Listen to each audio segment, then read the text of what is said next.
Hello. Today, we will discuss on how to pick the right set of golf clubs for you, how to understand your game, and just the different clubs that are available on the market today. Let's start with discussing skill level. There's a numerical way that golfers have used for hundreds of years to rank themselves based on skill, and that's called handicap. A golfer's handicap is a cumulative average over 20 to 50 rounds of your over or under par. For instance, I am a 4.3 handicap according to 18 Birdies. It's an app, whatever.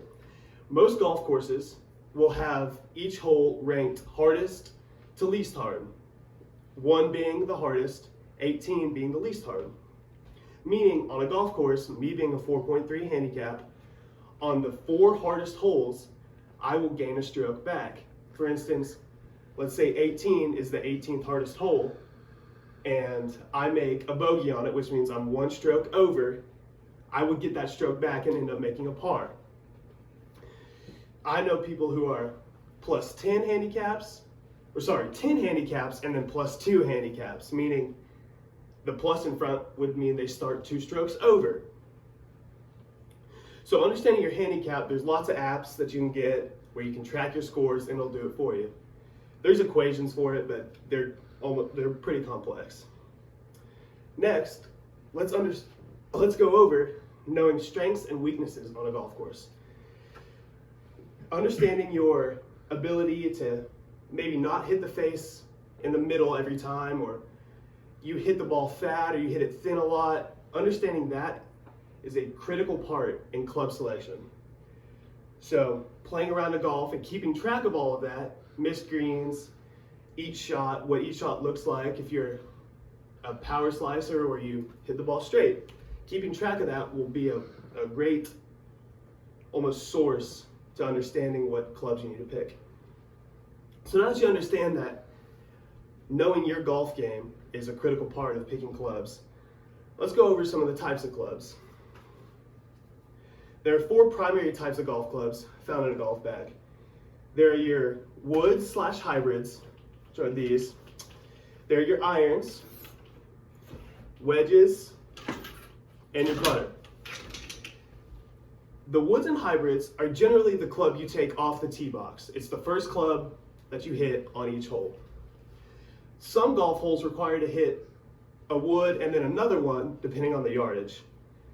But when picking a club, there's a lot of factors you need to go into. For instance, my swing speed is nearly 165 to 175 miles. My ball speed is about 175. So for me, picking a shaft length that works for that is critical. I have a stiff 70 gram, which I could go up to extra stiff, but I choose to stay down because of ball flight stuff. And I have a stealth head, 9-degree stealth. Picking the shaft flex and the head is a critical part of your game. Some heads are more forgiving, some heads are less forgiving, but make the ball go a little bit farther. Some shafts are more whippy, easier to bend, stuff like that. So understanding your numbers is a critical part.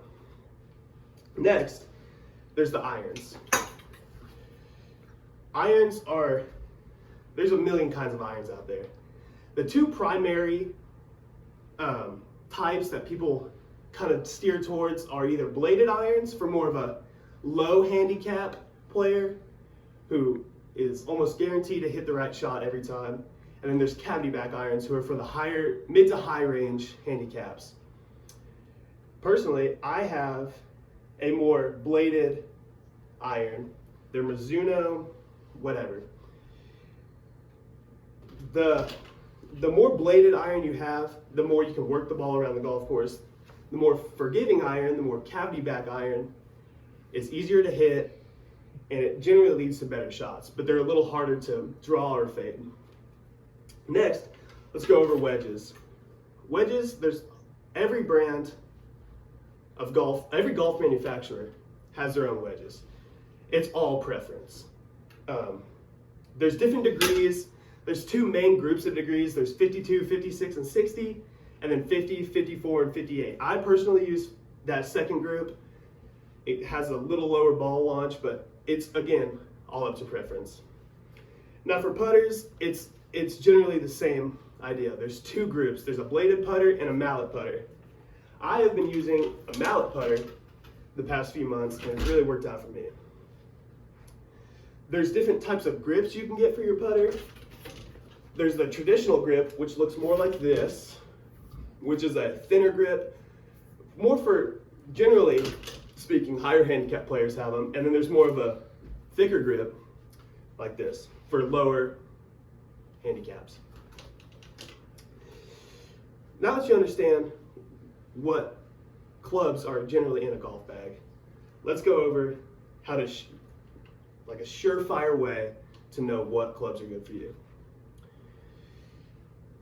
There's one way to understand what clubs you should really get, and generally that's club fitting. Going into a golf store, a pro shop, or a driving range and getting a fitting. Usually, it's used with a TrackMan or a launch monitor that is able to give you your numbers, and you're generally with a professional, and they're able to tell you what's going to work for you. It's also a great chance to try out all the new clubs that are out on the market and get a feel for what you should buy. Next are demo days. Demo days are generally once a year when the manufacturer comes out with a new club, and you're able to go to typically a driving range and try it out.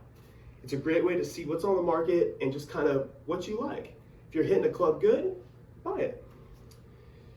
Now, if you get fit and you have the pro tell you these are the perfect clubs for you, and you're hitting them really good with the pro, and then you get out on the course and you don't hit them very good, and it's a completely different scenario, don't worry, because it takes some time for your swing to adjust to a club.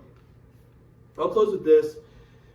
Understanding your golf bag is not as hard as you really think, and it's really easy to know what clubs you should get. Thank you.